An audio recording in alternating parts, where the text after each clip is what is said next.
Good afternoon, Prof. Good afternoon, Prof. Good afternoon, Prof.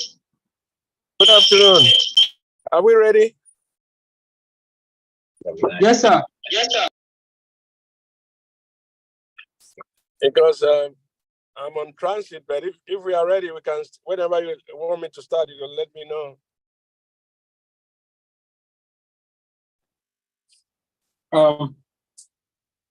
I think it's 4 o'clock on the dot, so I'll be starting right now. Good afternoon, everybody. My name is Hussein Mahadi. Yes, I can hear you, sir. Yes, sir. So let me know when you guys want to start. Yes, sir. Yes, sir. I will call on you, sir. Okay, thank you. My name is Hussein Mahadi, and I'm the moderator for today's session. Today is the second week of Jiipcc Mentorship and Internship Program on Intellectual Property. And our topic for today is Intellectual Property for Creatives and Inventors. So we are having 4 mentors with us today on our session. Professor Samuel Samai Andrews, Rakesh Sharma, Inakoju Omotayo Queen, and Chibuzo Obianuju. We welcome our mentor and our mentees that as you join us on the session today on intellectual property. Quickly, I'll be making some announcements before we jump into the full mentorship session for today. Firstly, I'll be telling us what the program is all about.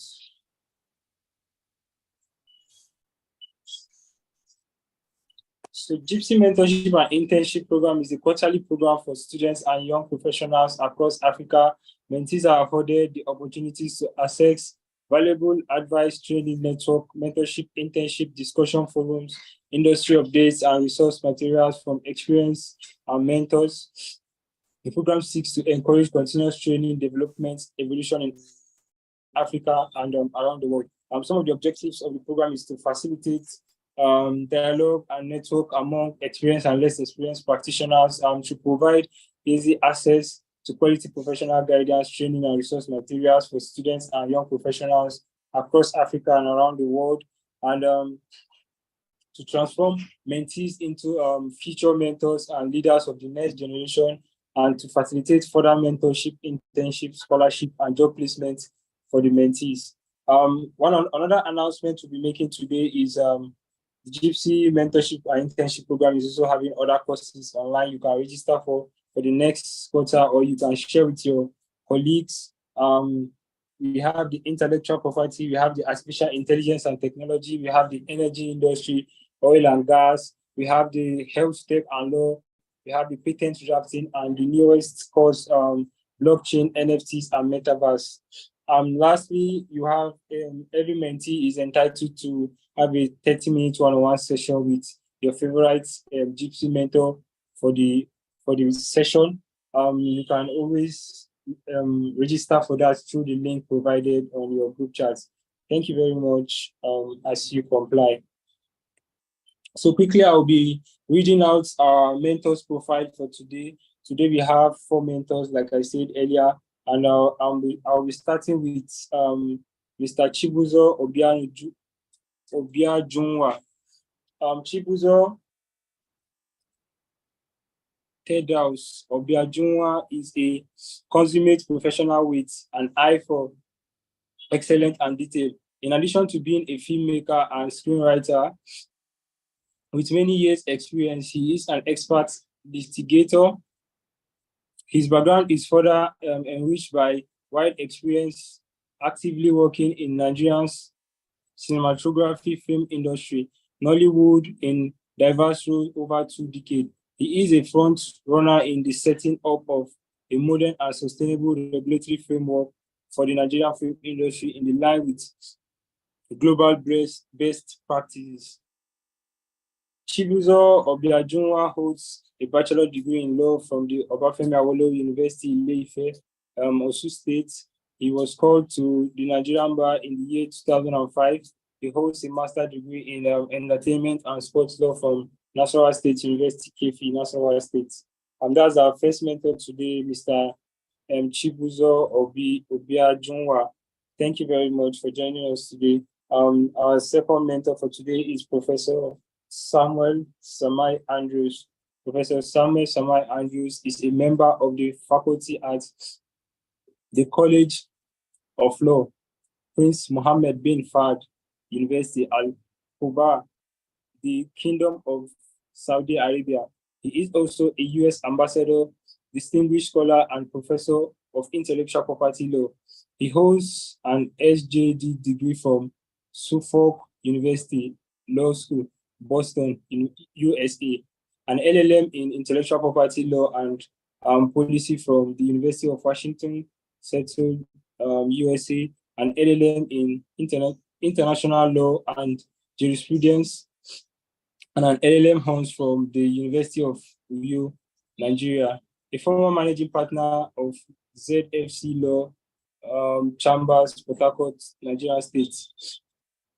He was also formerly professor of intellectual property law at the University of Goda School of Law, Ethiopia. Thank you very much for joining us today, Professor Samuel. Our third mentor for today is Rakesh Sharma. Rakesh is a multi-phase career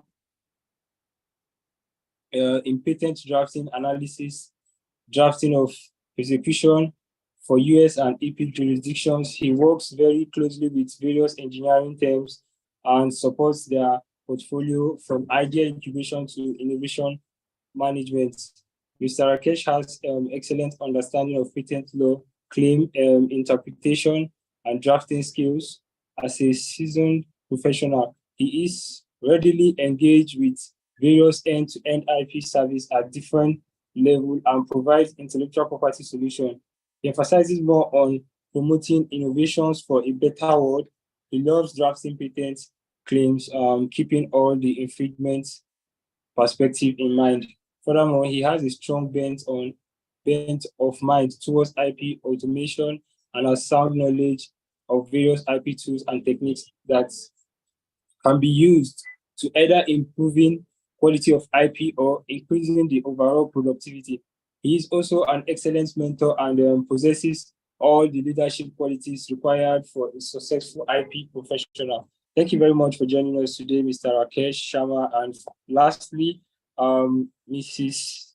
Inakoju Omotayo Queen is a graduate of Adekunle Ajasin University. She is an ingenious legal practitioner with over 8 years experience in entertainment and intellectual property law. Currently, she holds the position of legal executive in Silverbird Group, where she provides legal service to Silverbird Cinema, Silverbird Film Distribution, and Silverbird Television. This position has exposed her to working with both international and local players in the entertainment industry, including movie production companies, movies exhibitors, and film distribution companies. She regularly gives legal advice to legal issues that relates to entertainment law and how creatives can protect and properly exploit their intellectual property. Omotayo is particularly passionate about the Nigerian film industry and how stakeholders in the industry can protect and optimally exploit their intellectual property. Thank you very much for joining us today, Ms. Omotayo Queen. That's the four mentors we have for today. I've just introduced them by reading their profile. We are so happy to have them. So jumping to the next thing to do now is to call on our mentor. The first mentor for today, I think we'll call on Mr. Prof. Samuel Samai to go first with his talk on the topic, his insights, his mentorship on the topic, and before other mentors will also give theirs. So, Prof, are you on the call?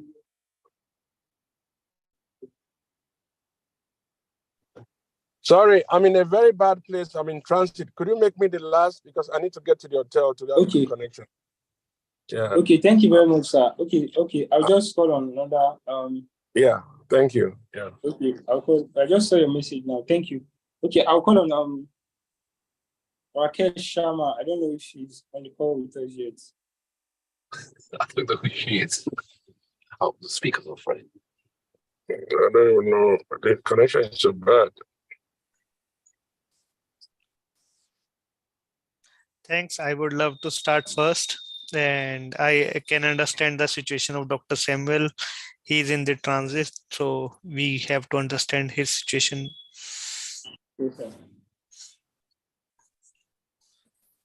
So I am sharing my screen to start with.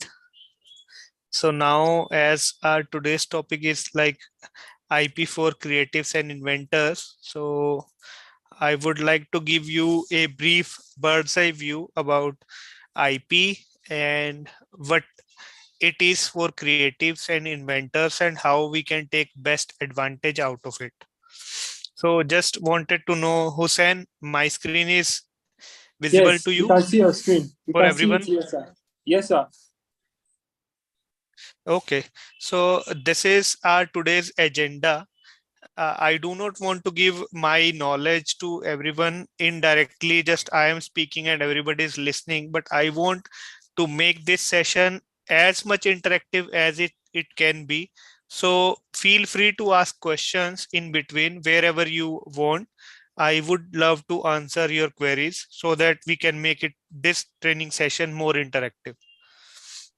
Okay, sir. So as we will go, so we are going to discuss about the like types of intellectual property and its importance for creators or inventors. There is one very basic case study just to give you an example so that you should always relate your ideas or invention with this particular case study. And then further going forward, I will talk about the IP registration and protection, challenges or strategies.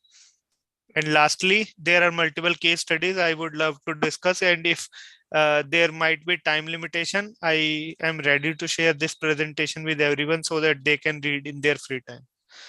So starting with just very basic example about the intellectual property, I like to quote this ring pull technology, which everyone might have encountered in their life, whether they are going to open a beverages can, be it a cold drink or beer or anything else.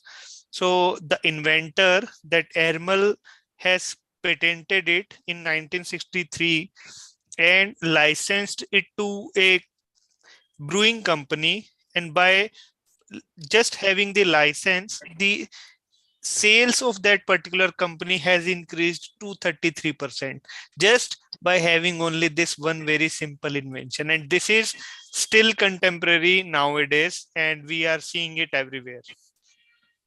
So just wanted to showcase you the power of protecting your ideas. Now the question comes, how you can protect your ideas.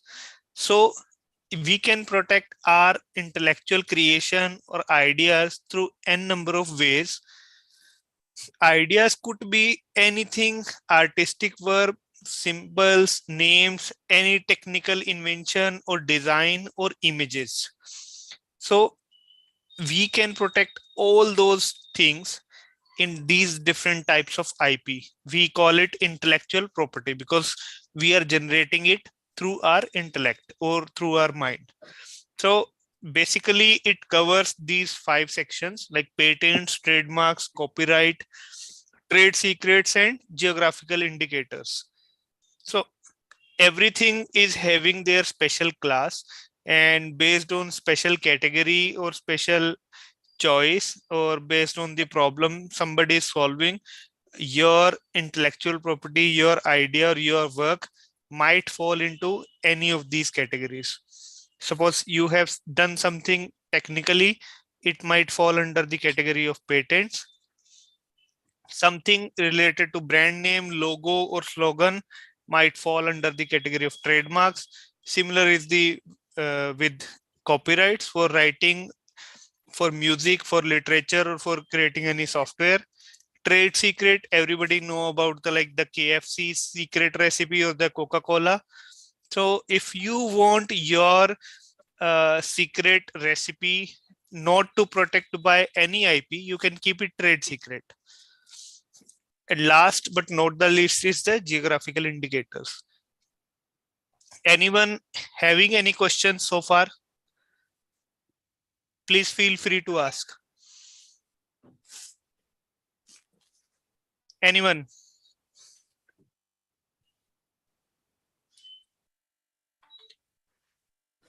I don't think there's any questions, sir. You can. Okay, then if nobody is having any questions, we can proceed further. So the third slide for today's discussion is why IP is important for creators and inventors. So there are basically these four there could be multiple aspects, but I would like to highlight these four. Anytime any inventor is creating something new, so it will provide you the legal rights and protection for your work. It enables you to control the use and distribution. It helps you earn money for your hard work, for your creation. And last but not the least is it helps you to protect your creative and inventive work from being used without permission, like the abuse of power or counterfeiting. These all comes under this fourth point. So whenever you are having something, you have created something, so you must have to protect it, because you have these multiple benefits by protecting your ideas, either in terms of the patent, trademark, copyright, or geographical indicators or trade secret. So before proceeding further, just wanted to ask you if you might be aware about the electronics domain.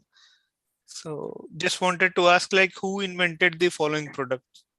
The first one is the personal computer. Second is the graphical user interface. Third is laser printer, and the fourth is Ethernet. Any idea who has invented these four products? Anyone? Any guesses?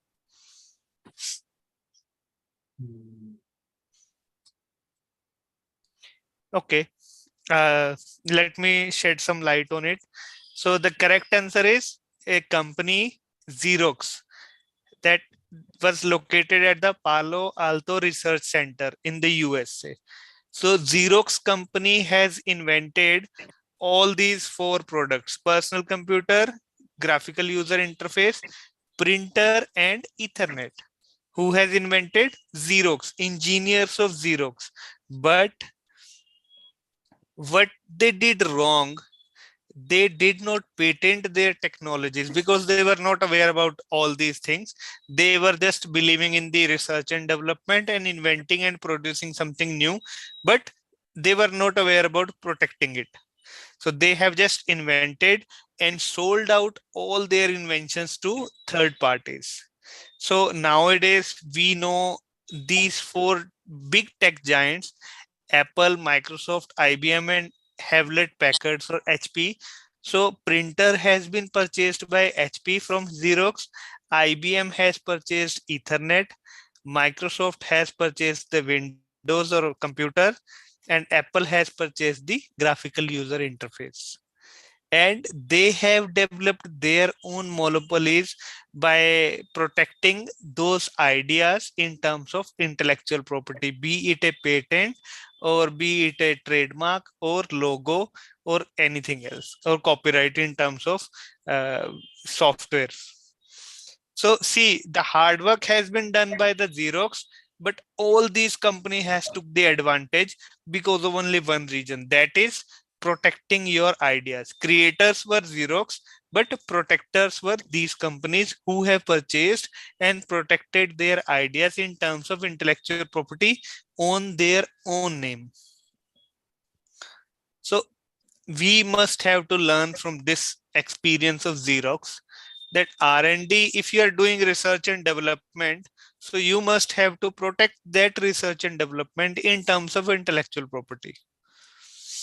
And that will literally help you at the time of business development during the licensing phase or during the new business opportunities, whenever you want to produce new product or you want to sell the products to other countries. So it will help you in producing the a royalty or licensing fee also. if you are not protecting, just inventing something and giving it to the public, then you won't be able to control it. You won't be able to generate any royalty from it.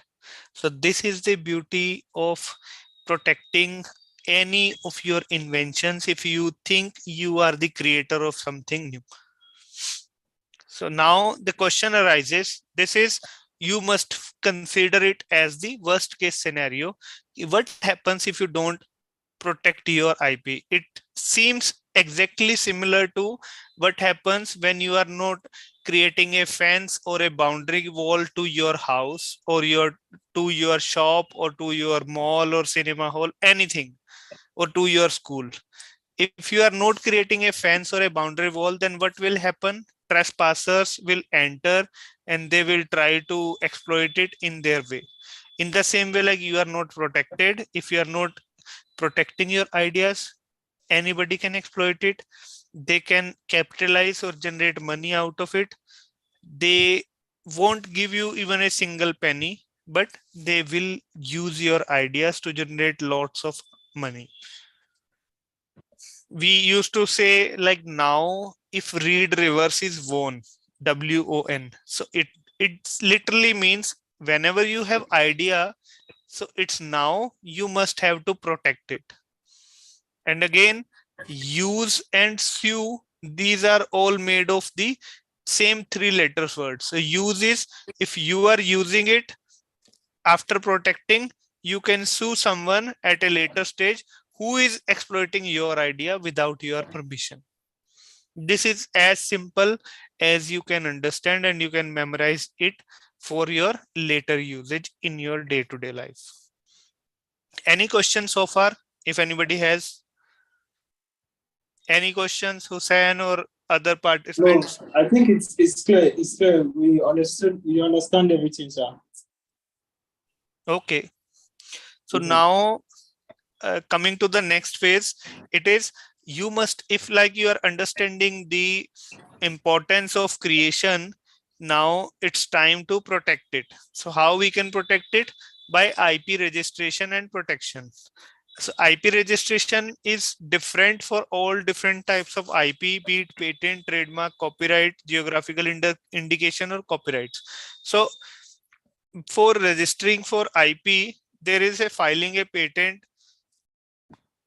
These are the rights given by different jurisdictions like US, Europe, Africa, India, China. Every country has their specific laws. So wherever you want to protect your idea, you must have to file a patent or trademark or application in that particular country. They will evaluate it according to their own laws. Then based on their evaluation, they will provide you the grant, that patent or trademark. It means you have the rights of using, making, or selling that particular idea in a specific jurisdiction. Otherwise, you have the ability to license it out or sell that particular invention to a third party. Whoever will be making or using it will give you some amount of royalty. So these are all the advantages for protecting your creation or protecting your ideas. If it is not, then it will go in a vain, or it will be treated as useless because you are not making money out of it. That might be considered as the end objective of every business. If you have done something significant, but you are not able to make money out of it, then it never be considered as significant. So now after registration, there are some kind of challenges or risk involved. So challenges or risk are related to IP infringement or risk of not registering or protecting IP. So these two are, I would say, totally opposite pointers to each other. How? Two different approach we can consider here. First is, you are not thinking about any IP and you are planning to launch your product in Africa. I would say a specific country of Africa. whenever you are going to launch a product, suppose you are about to launch a new mobile phone in your jurisdiction, then if somebody is having a patent where your mobile phone is infringing on their patents, then they must sue you and you must have to pay royalty to those people who are holding that patent. So in that case, every time you are going to launch a product, you must have to make sure to conduct a clearance search. We call it a FTO, freedom to operate, or a clearance or safe harbor. So anytime you are going to launch a product and you are saying like you are not aware about the intellectual property, then also you must have to make a clearance search or get a help from IP professional, so that your product should not be infringing any of third parties, so that at a later stage you should not caught up yourself in a trap where for every product you have to give royalty to those third parties or those patent owners which are having a patent your products are infringing on. This is one approach. Second is risk of not registering or protecting IPs. If you are having an idea and you have patented it, then you can Sorry get. to interrupt you, sir. Hello. I think your time is up. You have 15 minutes to present, so you just round up. Thank you. Okay. So just give me more minutes. Okay. So after like avoiding these challenges, there are basically two different IP strategies. First is the developing and protecting the IP. The second is creating a competitive advantage. So every company want to develop, everybody is having a research center. So whenever they are developing something new, they must have to protect it. Whenever somebody is protecting it, they can develop a competitive advantage in the market. How? These few tactics or best practices would help you out. For developing and protecting, we can monopolize the technology, managing the IP filing strategy, and enhance the status of the technology by routinely progressing in these three verticals. And if talking about creating a competitive advantage in the market, so first of all, it will help us in creating a monopoly. Example is like the Apple iPhone. iPhone is only being in the market and it is being produced by Apple, not other company, as compared to the Android phones being produced by the n number of companies like the Samsung, OnePlus, Xiaomi, Mi. N number of competitors are there, but for Apple only iOS, Apple is there. So it will help you in creating monopoly. It will help you in managing competitors.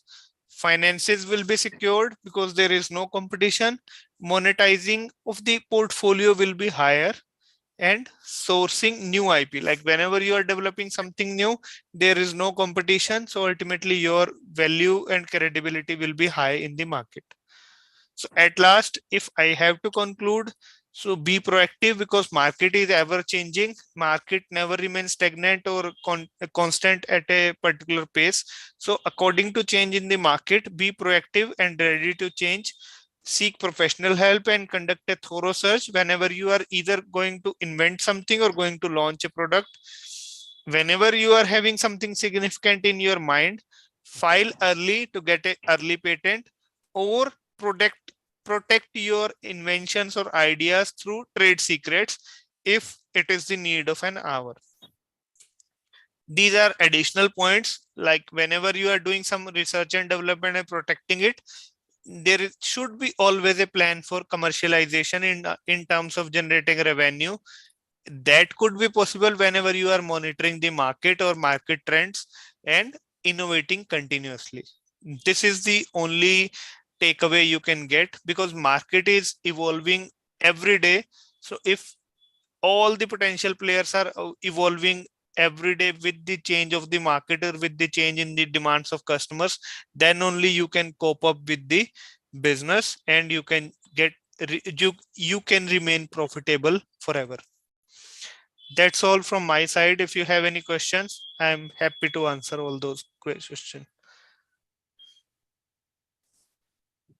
Thank you very much. Any questions? Mr. If Rakesh. anybody has. Okay.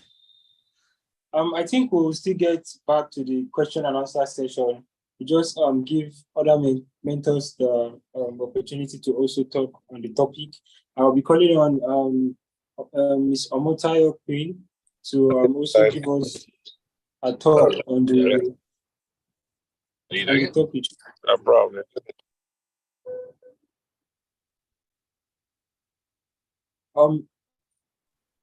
Ms. Omotayo, are you on the call? Hi, yes, I'm on the call. Thank you so much. So first, I want to say thank you for the opportunity that you have given me to actually speak to mentees. I really appreciate the opportunity. Thank you so much. So, and on the other hand, I want to say a very big thank you to Mr. Rakesh for such a robust presentation there. And he has actually given us a very soft landing because he has touched on almost all the points there is to touch. But then I would like to speak specifically as it relates to creatives, because that's actually in my own industry, like you read from my bio. So I work closely with creatives in the industry. I work closely with filmmakers. I work closely with song artists, songwriters, and the likes. And just to give a background, like Mr. Rakesh said, unlike real estate or other form of properties that are actually tangible, so intellectual property are actually intangible properties that are created from your intellect or from your mind. And considering how intangible it is very important for the government to actually come up with laws, with legal framework for the protection of intellectual properties. And that's how they have come up with the types of intellectual property rights that we have: the trademark, the copyright, the patent, the industrial designs, trade secrets, and the likes. So what I would like to say is, as an IP lawyer or an IP practitioner, we need to understand that all these basic principles, they're actually out there online. Everybody can always go online, Google what intellectual property is about. But what would actually stand you out as an intellectual property lawyer, and a sound one at that, is for you to actually be able to apply your knowledge of law to each scenarios or circumstances that comes up.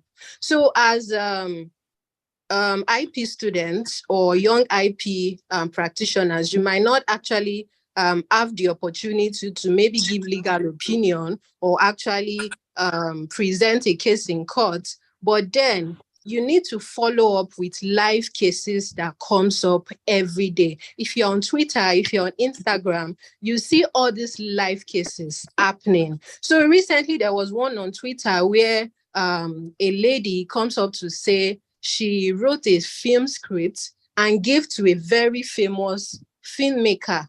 And the filmmaker just took the script, went ahead to actually shoot the movie without informing her, because she backed out, because she said she was not interested in shooting the script with the filmmaker. But the filmmaker actually went ahead to shoot the movie using her film script without her idea, without her consent. Of course, that is a breach, an outright breach of her copyright. Then if she had gone to a lawyer, she has consulted a lawyer would have been in the best place to advise that even before you share your script with a filmmaker, here are the steps that you need to take. Ensure the filmmaker signs NDA. Ensure that you send all your correspondences are in a mail format such that all the discussions are in writing, and it specifically states that you own the copyright in the script.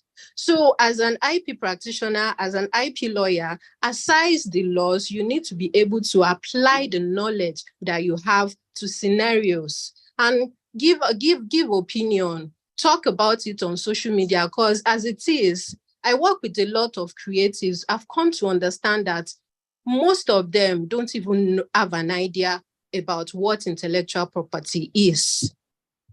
You get, so we have a lot of work to do as IP practitioner, as a IP lawyer, for us to actually sensitize people about what intellectual property is, about how to identify their intellectual property, about how to protect their intellectual property, about how to monetize their intellectual property, because these are things that you can't just have intellectual property and just leave it to lie waste. You know, there are steps, there are things that you should do that would actually help you to monetize your intellectual property. Some people would have films. Once they shoot it, they upload it on YouTube and it's just there. Some people would have songs. They shoot videos for the song and it's just there. Meanwhile, there are licensing opportunities. There are filmmakers that are looking for soundtrack for them to use in their film. You know, these are opportunities for songwriters, for song artists to actually approach filmmakers and be like, oh, I have this beautiful song that I can actually match your script, that can actually match your stories. You know, nowadays, people like Burna Boy, all these guys, we saw what they did in Wakanda. You know, they used a lot of Nigerian artists. They used soundtrack made by Nigerian artists. So as an artist, as a creative, you need to understand what intellectual property is. You need to understand how to protect it, and you need to actually understand how to exploit your intellectual property. You get, so then another thing is, don't just understand the general rule. Understand the exceptions, understand the principles surrounding it. For example, when you have registered your trademark, what is next after that? You get, so there's need for you to actually police your trademark, ensure you use your trademark, because if you don't police your trademark, if you don't follow up and see if another person is not infringing on it, your trademark might actually become general trademark that any other person can use. Just like we call Maclean now. Maclean is a brand of toothpaste, but everybody calls Maclean, any toothpaste, they call it Maclean. That's to tell you that the name Maclean is no longer unique. Is no longer known to a particular brand. Rather, it is used for any Maclean that is out there. So it has actually forfeited the purpose that trademark is supposed to serve. You get, so as a lawyer, as an IP practitioner, do you understand what the principle of territoriality is? When you register your trademark in Nigeria, is it also effective in other jurisdictions outside Nigeria? No. When you trademark your brand, how long does it take? Is it necessary for you to actually renew your trademark? What about copyrights? Is it renewable? After your maybe 70 years or 50 years, what happens to your trademark? What happens to your copyright, I mean? So all these are things that are outside the general rule. We as lawyers, we as IP practitioners, we really need to understand so that we'll be in a better position to actually advise our clients. Thank you. Thank you very much, Ma. That was very, very informative and educative. And we learned more light on the topic for today from the entertainment perspective. So I'll be calling on Professor Samuel to step in now if he is in a good environment. Okay. Okay, I think I was given 5 minutes. I think I'm in a better place now. Okay. Can you hear me? Yes, we can hear you, sir. Okay, let me make it briefly because I think the purpose of this meet is to hear mostly from the mentees, their presentation. I've gone through the PowerPoint. I just want to touch briefly for the 5 minutes I have. Well, the theme or the topic here is IP for creatives and innovation. Innovators. Innovators. So I'm always concerned professionally, legally, when I hear those words, creatives and innovators. So what comes to mind as an IP practitioner is when the word creatives are used, it reminds me of the language of the law. And if you look at the laws of Nigeria, US, Ethiopia, Saudi Arabia, although Saudi Arabia has a particular uniqueness, the word creatives or creator is associated with copyright. So if you call yourself a creative, now you should know that primarily you are going to be controlled or regulated by the laws of copyright. That's the traditional territory or the traditional space. So what are you supposed to do? You're supposed to be knowledgeable in the national laws that governs copyright of your country. Then again, you should, because IP has become really international. It originally was international from the Berne Convention. So you should be aware of how you're going to operate in the current economy, because the global IP system, especially copyright, it's going digital. And what I call in my writings, digital copyright. So it's I would advise, especially the developing economies, to be attuned to the contemporaneous jurisprudence, which is tilted towards digital copyright. Now, we talked about innovators. I mean, innovators also reminds me of the language of the law in IP. I tend to believe that when we're talking of innovators, we are talking about technology. We are talking about invention. We are talking about things, although there are certain industries that, like trademark and designs, that could, not be put in one bucket, but principally things of industrial innovativeness. So as practitioners, we should also pay attention to the laws in each country where you are practicing or where you intend to practice.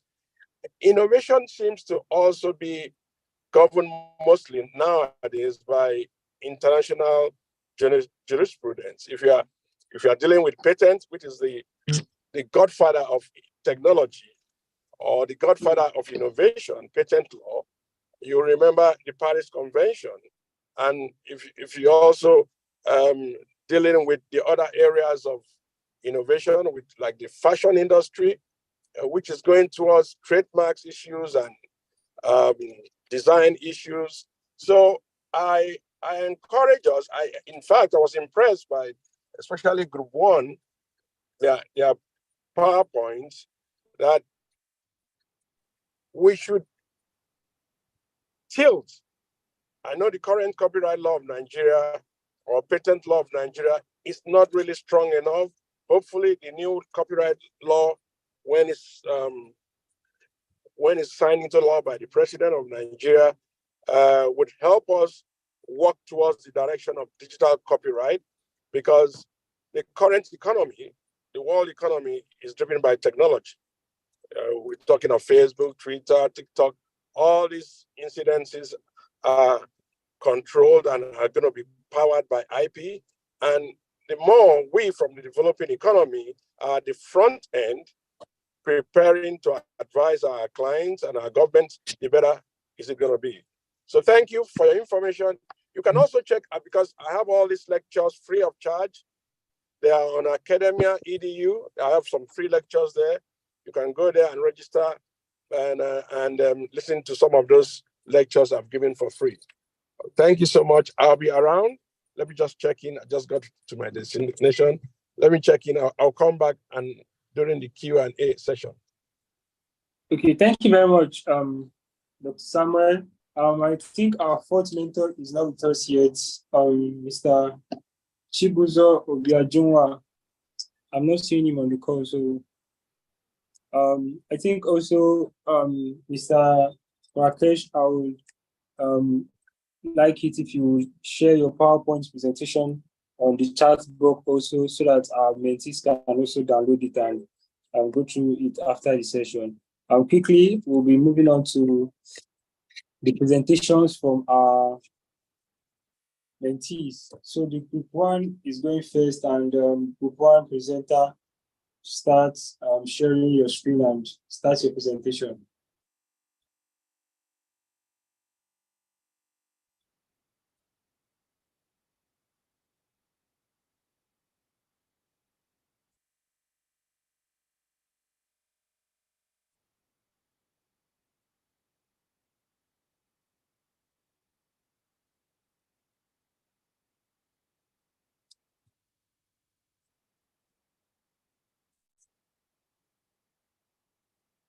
Mute this. Please, can we hear me now, please? Yes, we can hear you. Okay, thank you very much. Okay, so welcome to the second week. We thank God for this wonderful topic on IP for creatives. We have less time, so I'll be quite fast about it. Our mentors have already spoken about creatives, so I think I want to move quickly from there. But in this particular slide, the last line says, IP protection is the bedrock of creativity. The truth is, if creatives begin to understand the fact that IP has come or IP has been there to protect, to monetize, and to move you further or move us further or creatives further in business or in with regards to our creativity, it's a whole new ballgame then for creatives. Okay, so we have some topics where to follow through. We have IP for literary works. Most often, for example, Nigeria, the major protection for literary works, which includes books, have novels, plays, scripts, letters, you name them. Mostly these are works that are written and works that involve writings or the light. Majorly, the major protection for these kind of works is the copyright, because copyright already, you know that copyright, once it is in a fixable form, a fixable medium, it's already the copyright is going to register it, except for the US. And once it's a creative work, it's an original work. So for literary works, once a creative has written a work, for example, Chinua Achebe's books, these are amazing copyrighted works, because for years, works protected by copyright, because for years, we've had these works protected. Funny enough, if you go to the letters of Paul to the church, those was actually protected by copyright. Yes, so literary works are protected by copyright.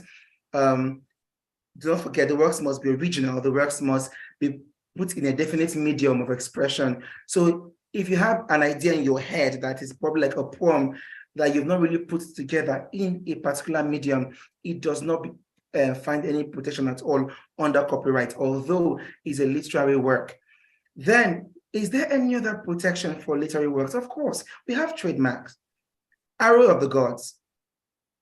Arrow of the Gods is the name of a book by a renowned writer, Achebe. We know that that name is protected if a literary work or the owner of a literary work understands the fact that they have to trademark the name of their book. Why? Because it's distinctive to them. For a trademark to pull through, it must be distinctive. It must show that that name is associated with a particular brand. So when it comes to literary work, the fact that the name of the author is himself, the mark, the logo, is there a logo that follows the book and you feel like you want to go through with, that can be copyrighted. Even in software, I think, but we'll discuss that more in software. We have some cases there, Gapal, Jazz, and Janatath. In this case, basically, these are two cases of copyright. In Gapal's case, Gopal had brought a book 3 years before the defendant brought his book. And then the defendant's book was partly similar, very similar to that of the plaintiff. When they went to court, the court went through these books and found out that these books actually look similar, and the court actually held in favor of the plaintiff that as long as the plaintiff's book has been there and the defendant has said they had the same ideas, but the court went further to say it wasn't just about the ideas. There's a lot of similarity between these books. Do not forget, copyright also can protect an improvement on the work. But in this case, it was not an improvement. It was an outright copy of someone's intellectual property. Then in Chancellor Masters and Scholars versus Narendra's case, that's a very beautiful one. Two mathematics authors, one had brought up a mathematics book earlier for secondary schools. And after a while, the defendant brings up a book as well, still on mathematics. The plaintiff said, no, these are copyrights. We own the rights to this particular work. But after the court looked at the works, one thing in copyright to distinctive copyright is, are they similar? Your work is an original one. Is it an improvement on your work, or is it a direct copy of your work? In that case, the court found out that while the plaintiff's case, the plaintiff had a work that was more on theoretical part, although the defendants had copied most of their solvents, most of their calculations into their work, it was more of an improvement on the plaintiff's work, because the defendant's work has a lot of breakdowns on how to solve these mathematical problems. And as such, that was no longer a copyright infringement because it was an improvement on an already existing work. So I'll move forward for time. Visual arts. When you think of visual arts, the light of Da Vinci comes into play, Vincent van Gogh comes into play. How can these works be protected? Don't forget, it's not just pictures. We also have sculptures in this same under this same umbrella, sorry. We are asked then, what kind of IP can protect a visual artist? Copyright, of course. In the Copyright Act, we have a place for artistic works. Visual arts falls under artistic works. So the moment a beautiful, a talented artist has had his work drawn or had his sculpture done, it's already protected by copyright under artistic works, as long as it's an original work, basically, and it's no longer an idea. He has put it into a fixed medium of expression. And trademark, of course, trademark. The Mona Lisa is a very big example of this. Da Vinci made a drawing called the Mona Lisa. It's a name. That name can be trademarked already, because look at it for years. How many paintworks have you heard being called the Mona Lisa? So this work has been distinctive on its own. So basically, in visual art, an artist can actually protect his name of the work. Is there a slogan? Is there a mark? Is there a logo for that work? Sometimes, is there a tagline for your work that makes it actually work? For example, in Mona Lisa, you always hear the smile that is not, most of the time. That could have actually been a tagline for Mona Lisa if it was going to be protected. Then design rights. Basically, design rights fall under works that are two-dimensional or three-dimensional. Most often, visual artworks are usually two-dimensional. And it talks about the beauty, the aesthetics, how pleasing is it to the eye? Does someone want to buy this work because of the way it looks? So as long as you can actually prove the fact that your work is two-dimensional for sure, and it falls under artistical pleasing nature of a work, industrial designs can actually protect, or design rights, sorry, can actually protect those kind of works once registered. Patents. Now, this is a very dicey area when it comes to visual arts. People ask, what invention then can be involved in visual arts? There are new ways daily that actually produced by probably computer softwares or normal mechanical inventions. Probably a visual artist is looking for ways to make the picture blend some more, ways to edit the work he has done. If there's a new invention that actually goes forward to make a work better, for artists, there are ways a drawing can be made that makes it look kind of abstract. You can't really explain. It looks new because it's preserving the work, or probably the paints being used is preserving the work. The paints can go into water. These are new inventions that are actually novel to probably the artist who has invented it to preserve their work. Of course, once there's a new invention that's novel to them, they can actually patent those inventions. So for sure, a visual artist with that kind of innovative mind can actually patent his invention. Trade secrets, very quickly. What do you want? What is on your work that the public doesn't know how to do and which they actually knew how to do, and you're hiding it? The Mona Lisa. Now, Da Vinci gave us a smile that is not. People are asking, the brush strokes, how was that done? Till tomorrow, I think it's still a wonder as to how he actually achieved that. So for a visual artist that wants to move forward in the business, you have a particular trade secret, a way of doing your work that nobody else does. As long as that secret is not out in the public, you have protected it, and no one in your field normally can think about that. You can actually protect them under trade secrets. Moving forward, dance.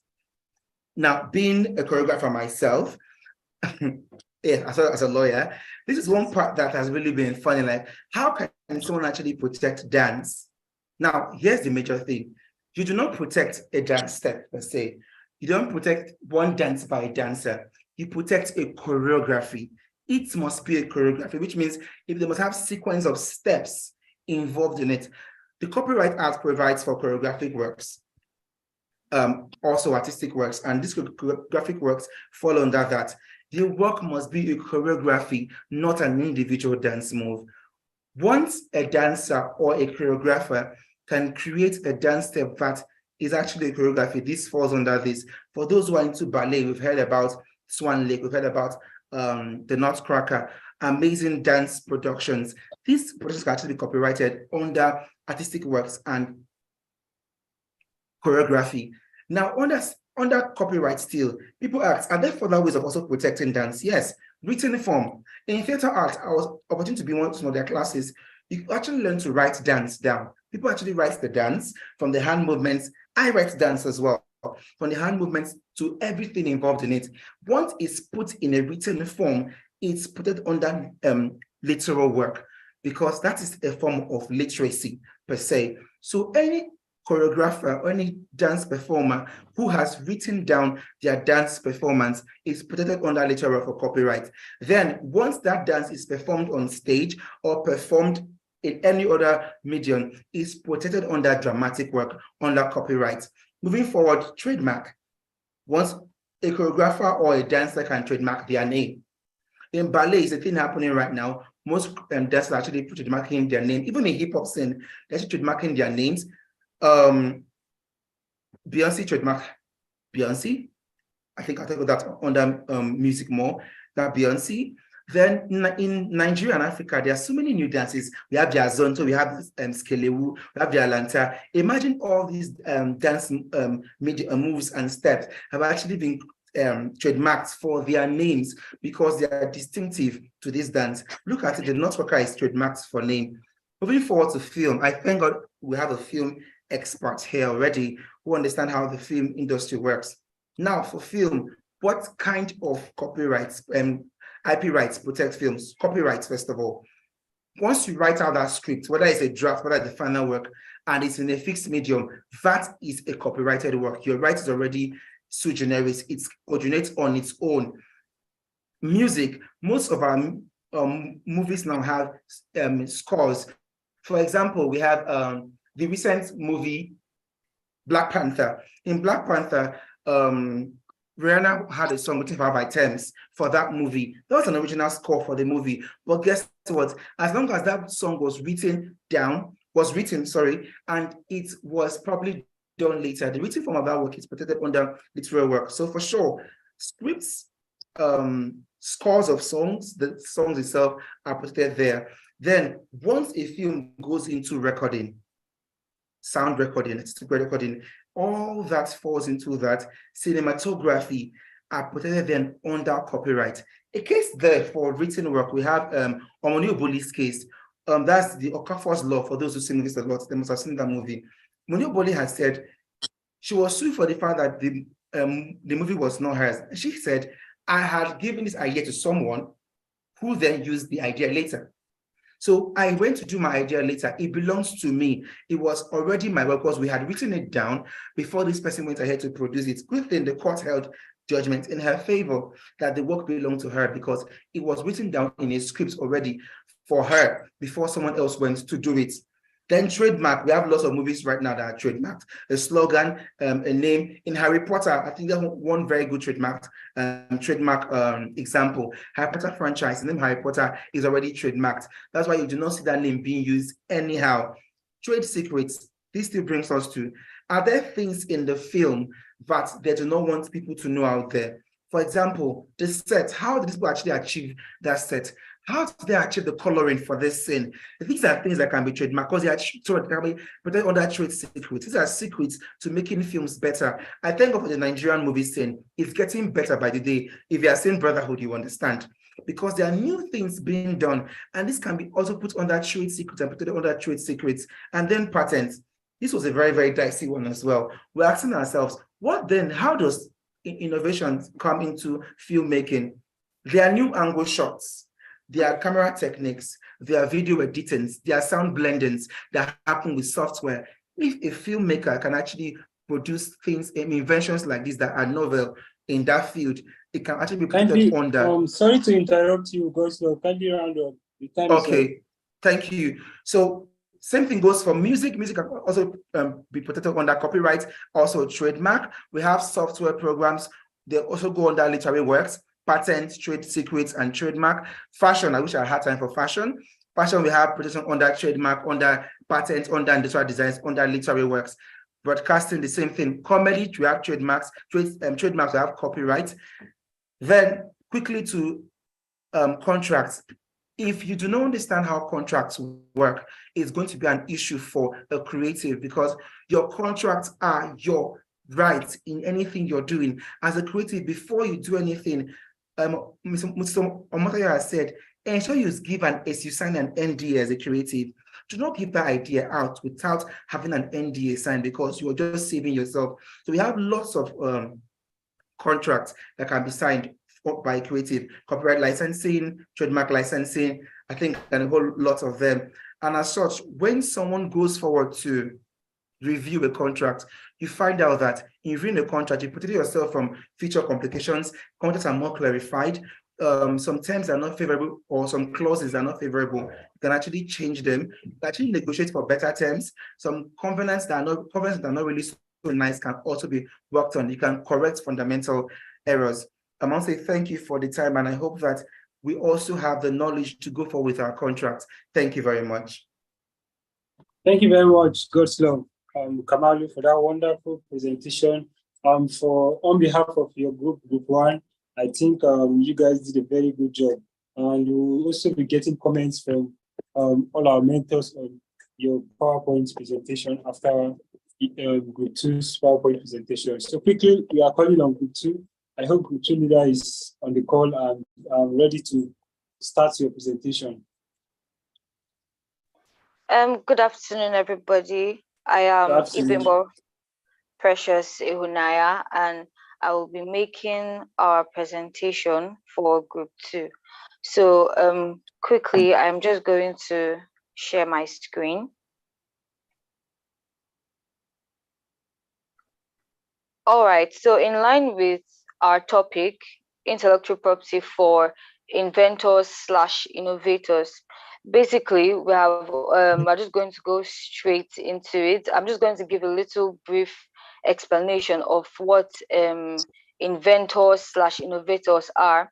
These are persons or a group of creatives who, through their intellectual property, they create new things, they create new products that are included in our daily physical life activities, things that basic things that people tend to use in their normal daily life.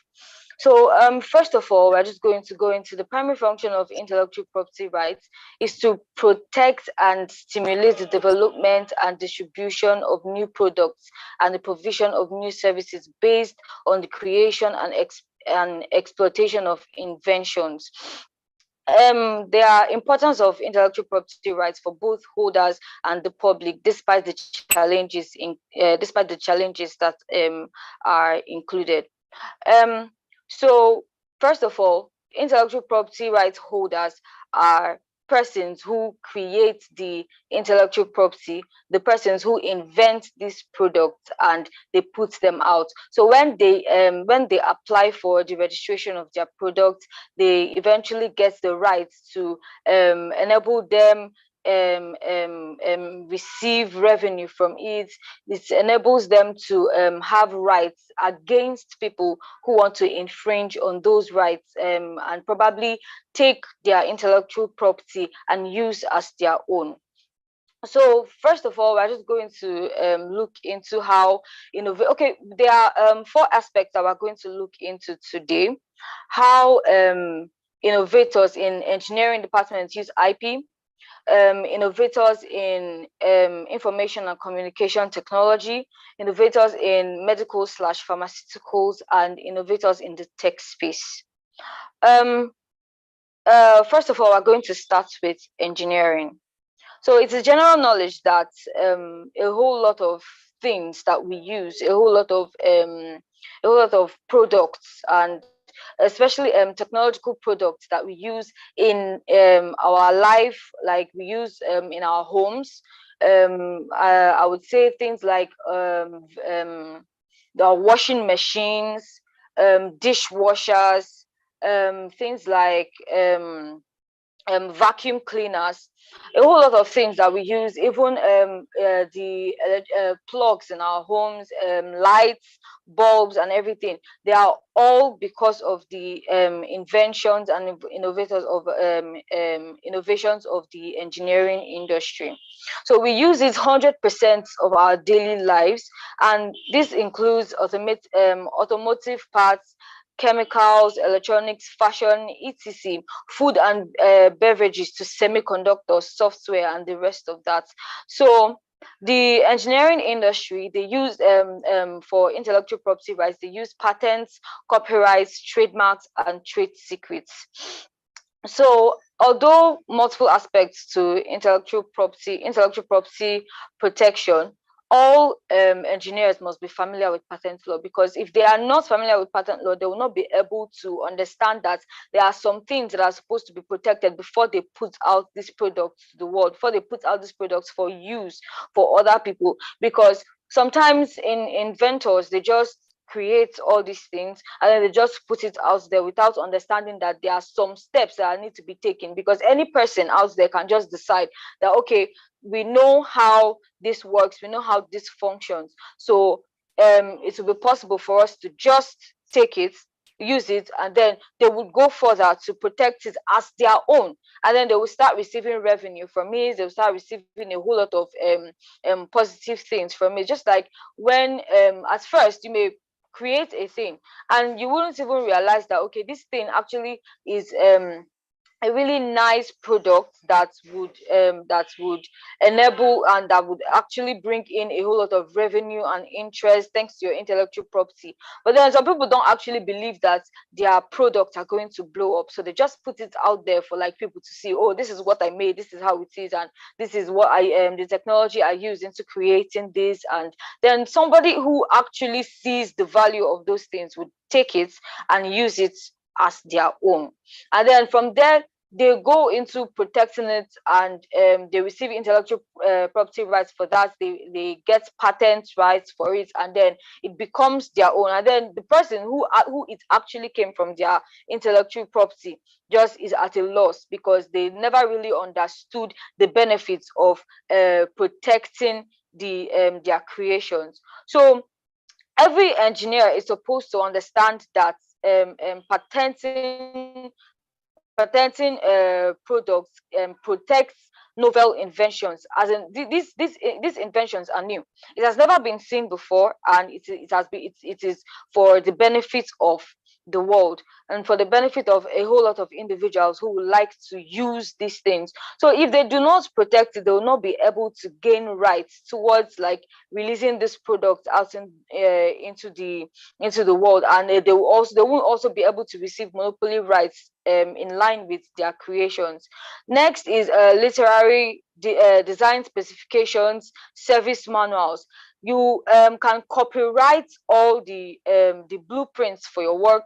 They are already written down, just like Group 1 already explained. Whenever anything has been put into writing, it can be copyrighted and it's be protected in that form. So these are like models and plans that they use when engineers are building. Let me give an example. When they are building a bridge across two roads, they need some sort of blueprints, and this is the way it's going to be. These things are in form of drawings and flow diagrams, models and plans that they show a brief explanation of how this and this was created, and how their things are going to be, how the materials they are going to use is going to come into play, and how it is going to be used to create that particular product.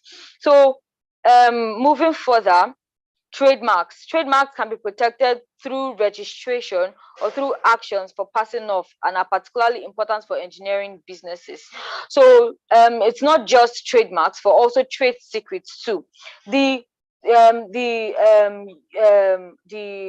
way these things were created can be protected under trade secrets. And they don't want other people to be able to reproduce those products. They don't want people to be to look at their products and see their blueprints and every other thing, and then they'll go further to now also create the same thing in exactly the same form.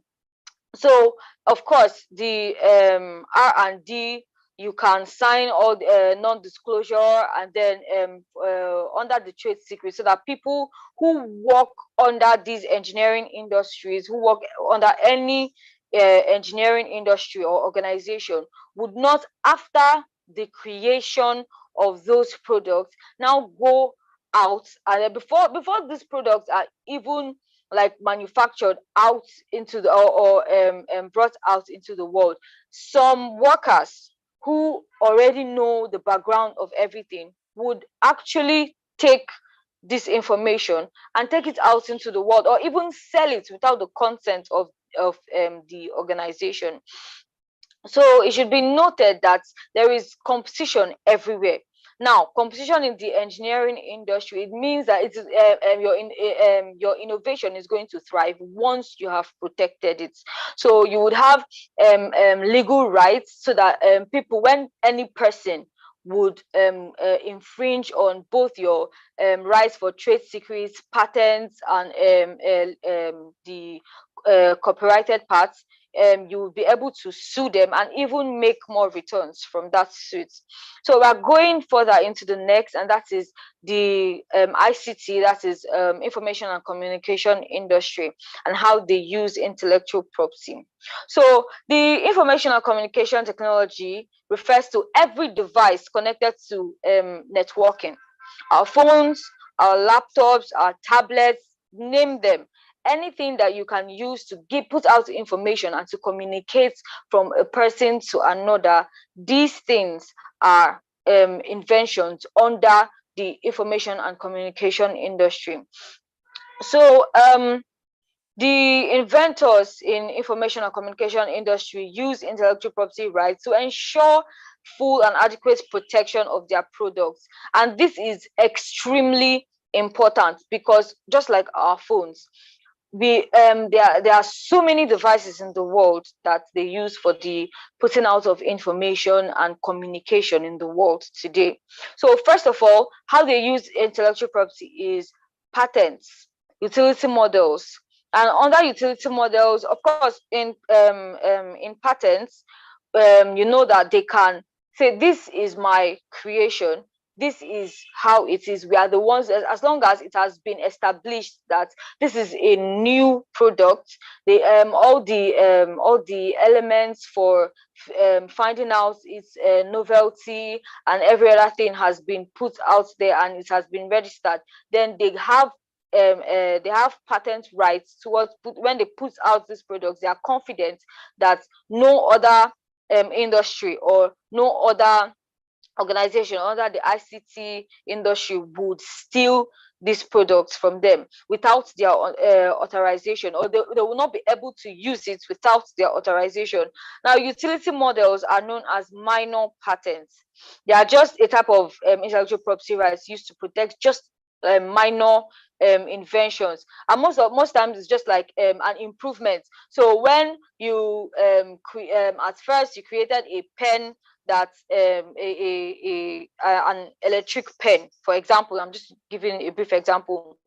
You create an electric pen for drawing on laptops, using the pen to draw on like laptops and screens, yes, on phone screens, laptop screens, and the rest of that. So you use those pens, and then later you now create a new one, the same kind of thing, but like you have improved it, that okay, it works better now. Maybe before it wasn't able to draw straight lines, and now it can draw straight lines. But before it wasn't able to go in circles, and then now you have improved it and it can go into circles. So you can also patent that new part of what you created before, but now you just improved it. So you can't just say, okay, because I've already patented the first one, I just have to be like, no, you have to patent this other new part of it, or else it will also be taken from you.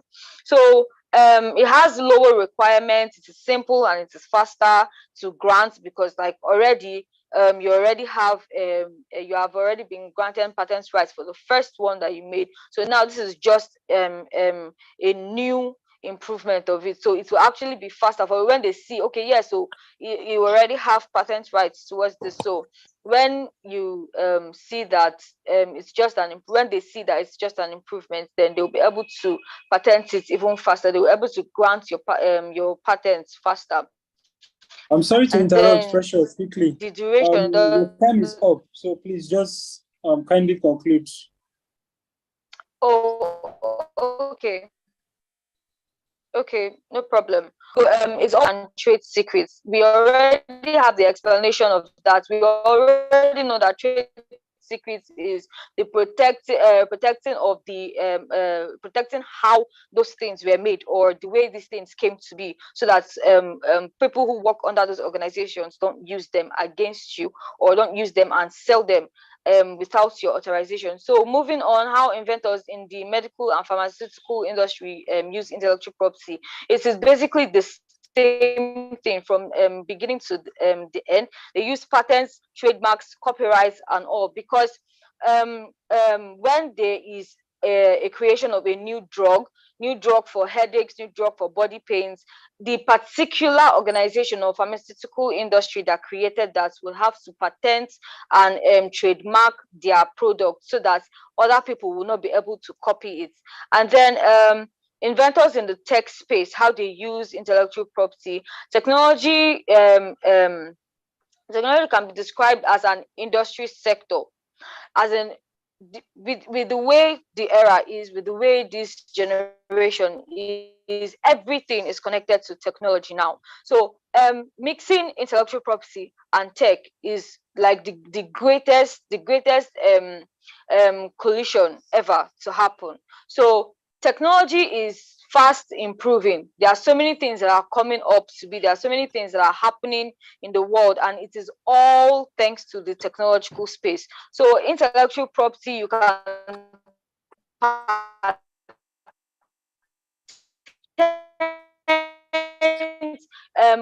the original expressions. You can trademark them. Whatever tech startup, tech company it is, they trademark whatever it is, so that you know that when this thing is coming out, it is from this particular people. Trade secrets, so that people do not steal the know-how or how the roadmaps to like everything that they have already made and all. So concluding, intellectual property rights are embraced by industries, including small and big consumer groups and enterprises. So customers need competitiveness to drive these innovations, and they are better protected by intellectual property. So I'm just going to stop here because of time. Thank you very much. All right, thank you very much, Ibemgo, Precious, for that wonderful presentation on behalf of the two. It was very, very detailed and informative. So quickly, before we move on to the question and answer session, we usually take pictures for our social media posts. We encourage everybody to put on their videos. I'll be taking some screenshots within 30 seconds, and kindly just put on a smiley face when you are putting on your video. Thank you very much.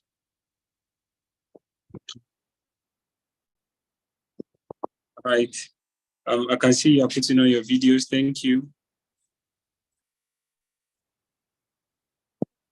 Okay.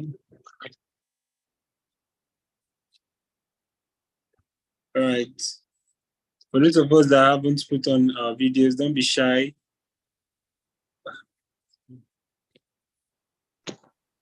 Right. Thank you. Okay, quickly, I'll be asking we'll start with the live questions. So if any mentee has a question regarding the topic so far, either from mentors talk or from either of the group's presentation, I encourage you to just put on your hand. You can raise your hand. There's a raise hand button on your menu of your Zoom call. You just raise your hand to indicate you are having a question, then I'll call on you to ask your question. As you are doing so, I'll quickly be asking our mentors the questions that were sent earlier before the program. Okay, this question, I don't know if Professor is with us. Okay, he's not back. Okay, I'll be asking the question to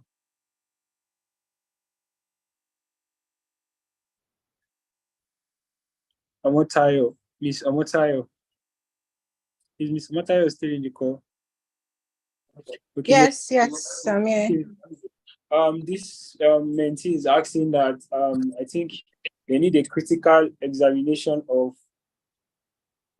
IP in the whole law space. And I think that's what we actually doing today, but just for creatives and innovators, inventors. But the question says critically examination of IP in the law space. I'll be posting the question in the chat box right away.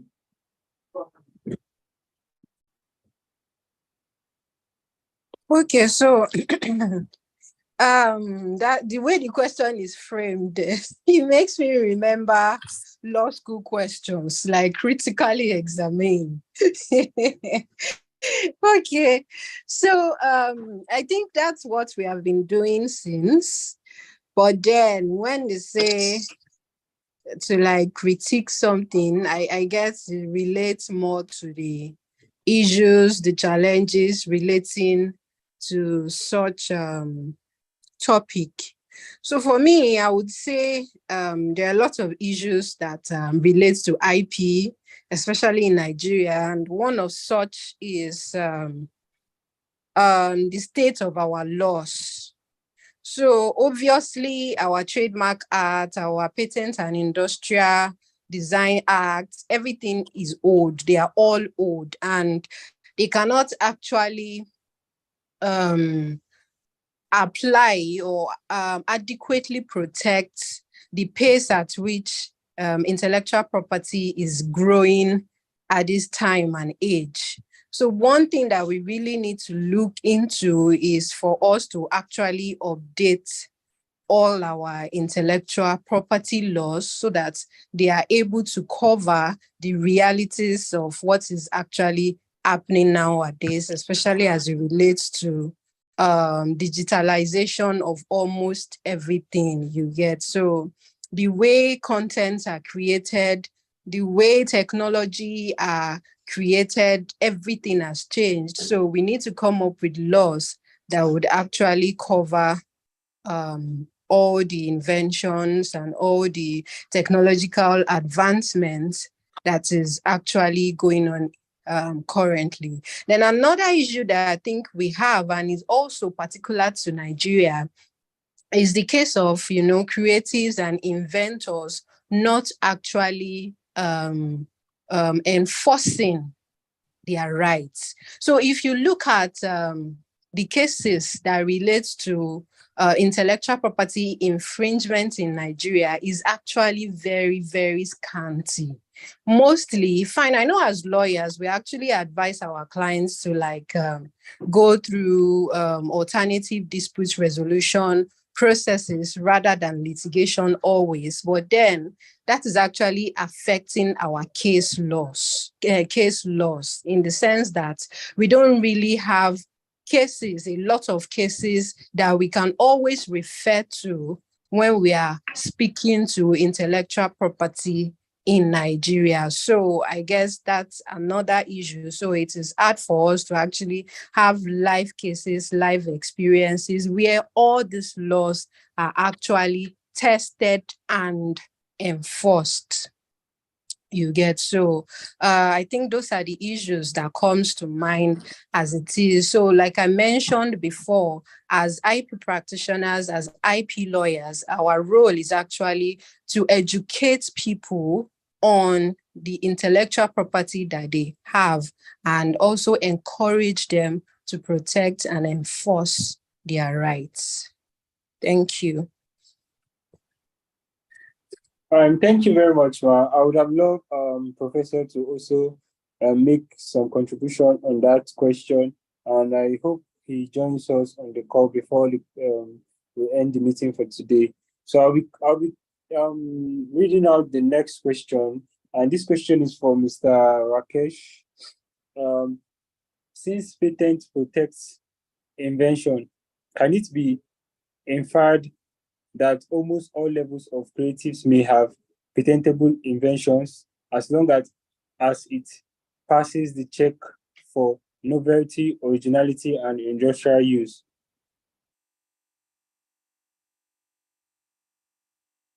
Mr. Rakesh?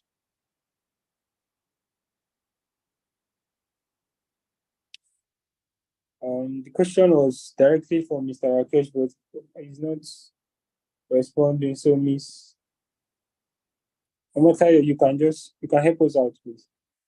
Okay, so I'm trying to actually understand the question. So since patents protect inventions, can it be inferred that almost all levels of creatives may have patentable inventions as long as it passes the check for novelty, originality, and industrial use?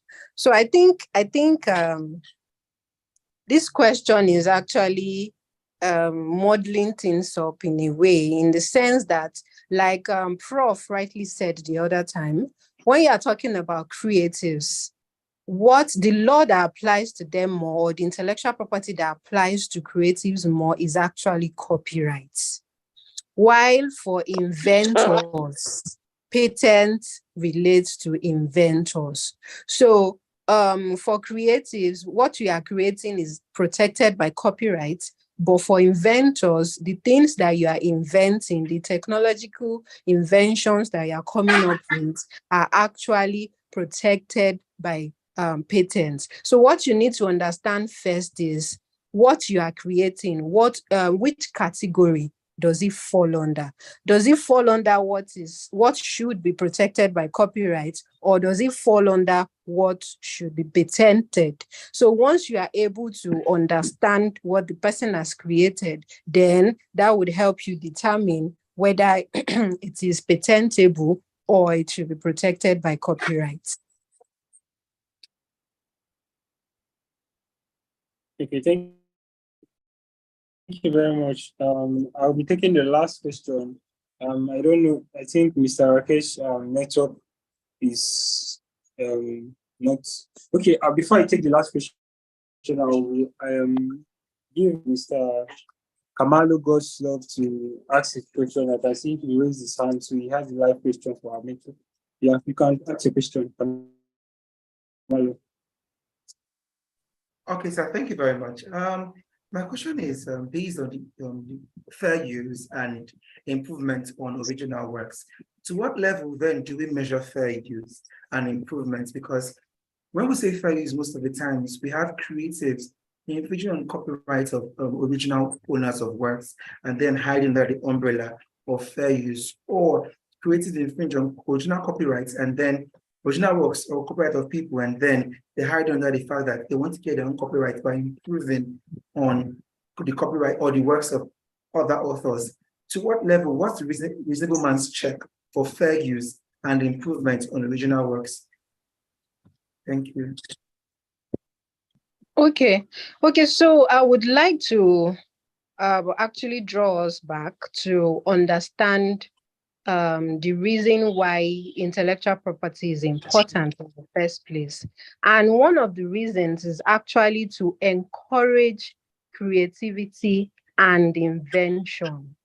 So there has to be a balance between trying to protect.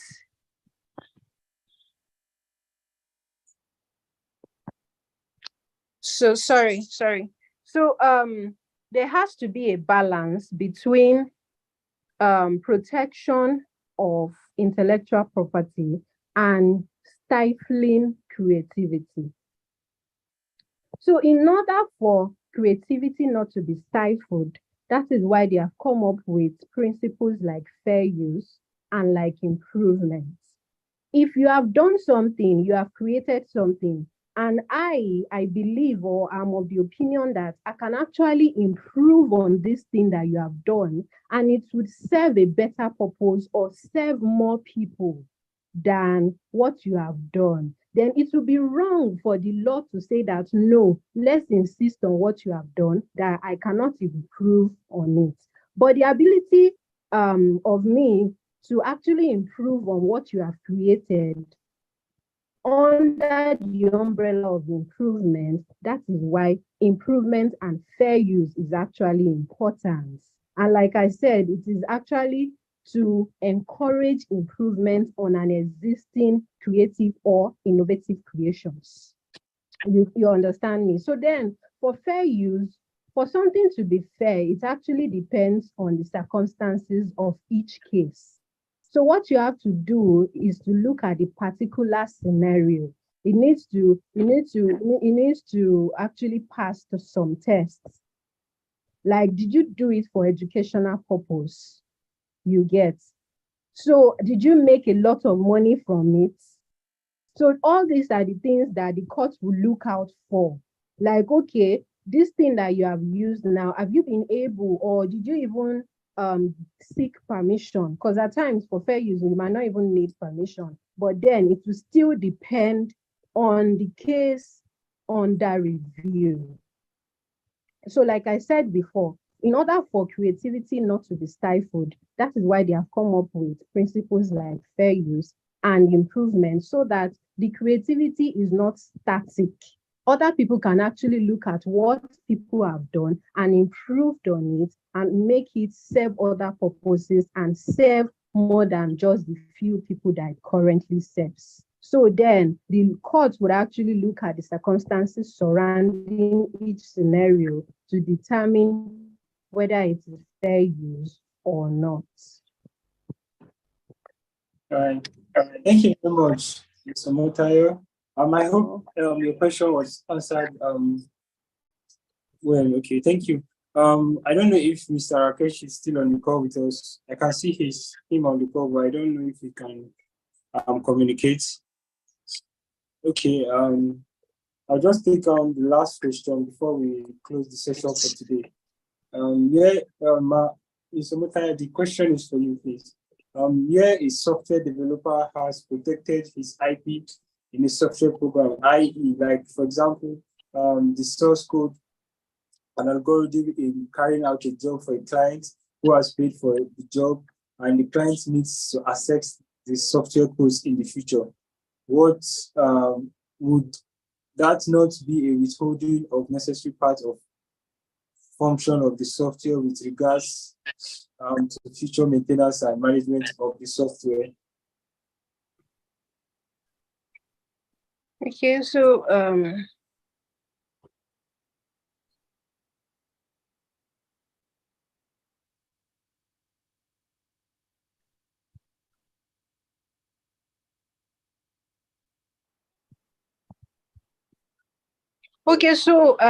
for me, I think it is clear.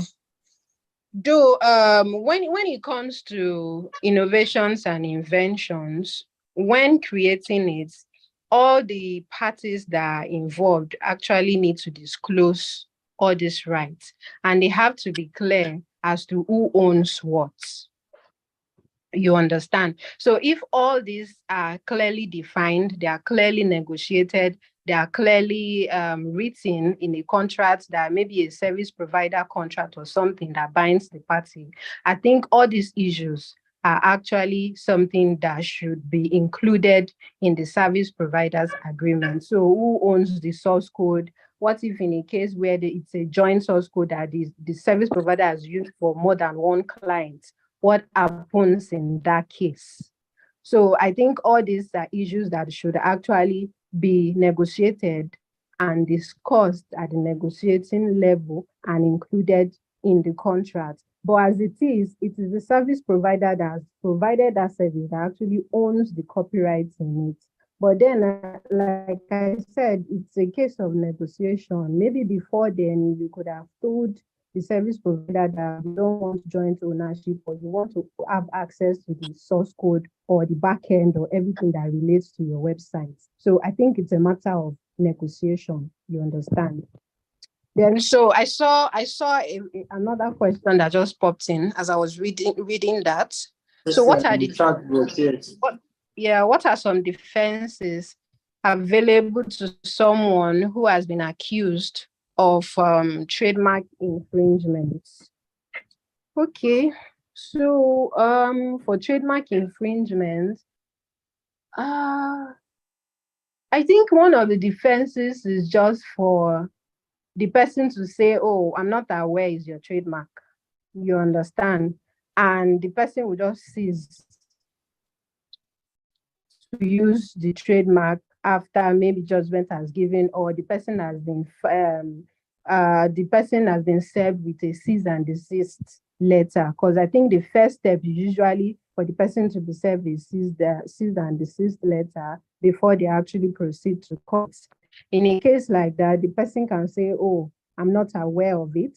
Or if the person actually has a first right in the trademark, maybe the person has registered the trademark before and another person is actually trademarking the same name, or even if the class is different. You know, when it comes to trademark too, there are different classes, and the same trademark can actually be registered in different classes. We have the issue of Dove soap and another Dove brand. So when the classes are different, the same trademark can actually be registered, but then the classes are different. So if that is the case, it's actually a defense for the person that has been sued for trademark infringement. Then I saw something like proof of distinctiveness. So if the trademark is distinct, is different from the one you have been sued for, that comes easy. You just show the court that no, this trademark is actually different from yours, and that solves the case.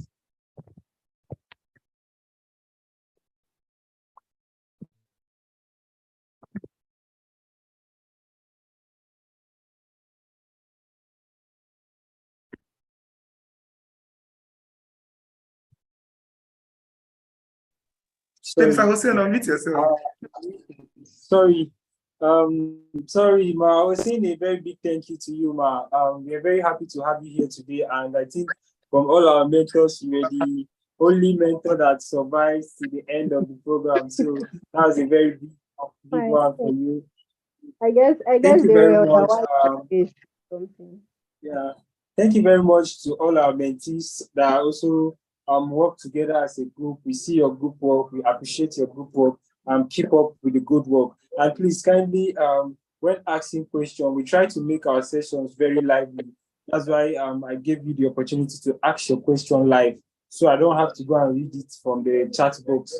You get this mentorship program is actually trying to change the way our education system is, that we go to class and maybe be scared of lecturers. You don't ask questions. Lecturer just come and give you all they have and they just go home like that. So and in these mentorship sessions, you get to talk to your mentors, what you think about the particular subject matter, and then you ask live questions. They are not actually going to give you F in any topic.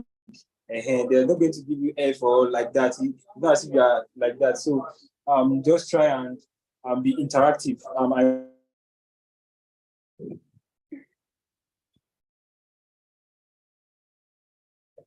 encourage all the mentors to be a mentor, and they'll recognize you from Jiipcc and maybe help you out in anything you need. So with that being said, I wish everybody a very fun-filled and lovely weekend, and take time to rest, take care of yourself, and have fun time with your families.